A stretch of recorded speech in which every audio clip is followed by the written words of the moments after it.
Hey everyone, I think we can all agree that overdone jokes are the best because by the law of comedy and humor, it gets funnier every goddamn time. And the number one place you find a joke being like a dead horse is online. Which is funny because if you go to a public outing like a bar, you might like the same repeated joke that's somewhat funny by like overhearing it. And that's fine.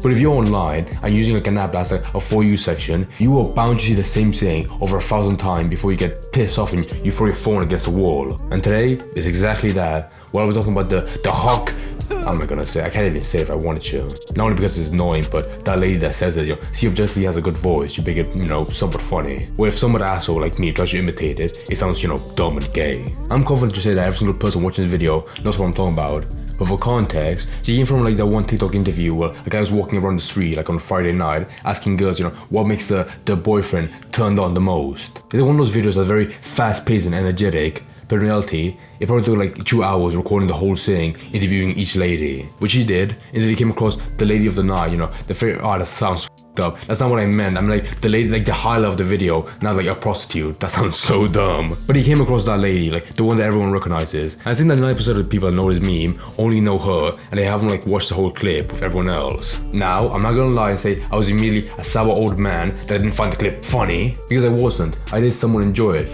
It did have some value in my eyes. But that has slowly tilted to me finding it very annoying, simply because of how much it's blown up and being plastered everywhere. And I don't mean just on TikTok, like that's natural. You can have a clip of a guy wheezing on the floor and that'll get like 2 million likes, that's easy. I'm talking about it like reaching the outside, becoming like the public norm, with everyone quoting it like a 2010s meme. Which, to be fair, out of most like internet jokes are just absolute pure dog shit, I would get that one in particular being favorable by the normal average person that doesn't use the internet that much. But I have seen people say like how this joke is like a co-worker meme, like the kind of one that you'd see your friend, semi-friend at work, like show to you and you won't find that funny. But that's only because your horrible For You page has fried your brain that much that your human spectrum is like on a completely different planet from his. And some guy has done this joke somewhat, where he was a social media manager for like some official NASCAR account on Twitter, and he has to report the news every single day, basic stuff.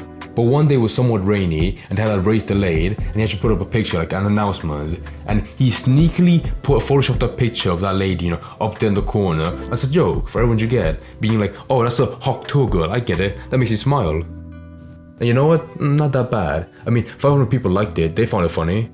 Unfortunately, his boss wasn't one of them because he got fired.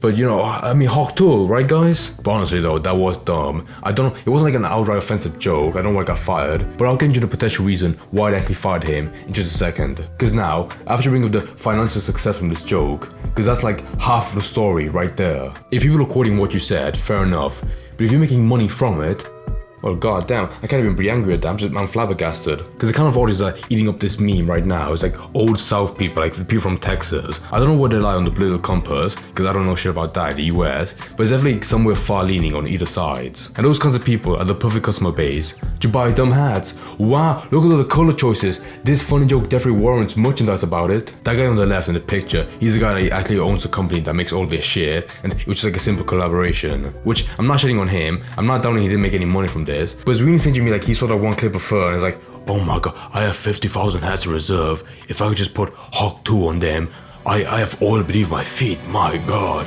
Also, natural point 124 on that definitely doesn't give you a max of 6 months before it becomes dumb and outdated. I think that was in preparation for the presidential debate. I'm not sure what this meme, this joke aligns with Trump or Biden, but regardless, it seems to like have been instilled with some political aura, which probably explains why the social media manager from NASCAR got fired for being a little bit too political. I don't fucking know. Even for a joke with a tiny bit of like political volatility, this lady, the Hawk Tour girl, she's still writing from it. Cause she even got into a concert just from that. I mean, it was a Brian Zach concert, I don't know who the fuck that is, but I'm sure if I was a 50-year-old fat white guy, that would make my face go tomato red in joy. Look, you even have Joe Rogan laughing about it. That's how I know it's good. And even baseball commentators saying it. Wow, see? It's that quotable. Went to spit, a little humid out, I guess, and mouth getting a little bit dry. Didn't quite clear his arm and just landed right on the shoulder. Hawk Tuah. Let's do it again. I'm so glad none of his friends reacted to it. However, in all honesty, with all my criticism about her, I have to admit, she doesn't really deserve all the negative backlash from this joke. Which, yeah, it's a pretty popular joke at that, but I don't think it warrants like blowing up for this woman to be fired from a teaching job. She She did make money from all the hats and merch she sold, she has that. But I don't think a person deserves to lose their stable income just from that joke, that's it. And that's even bring the possibility of all the people in public going to her face and saying it to her, which is definitely not annoying at all, yeah? Which she doesn't deserve to be harassed that much. Even going to a level like having people on TikTok try to track her down and find her Facebook. Like just actual pure bloodhounds, because no one can have any privacy online, fuck it. I know that's like a big inevitable aspect of like doing a joke, but the fact it was this one that succeeded that much, it's still insane to me. As well as that phrase becoming a porn term for blowjob, which I only found out while looking up this stuff on Twitter, and not because I was touching myself halfway through the video, I promise.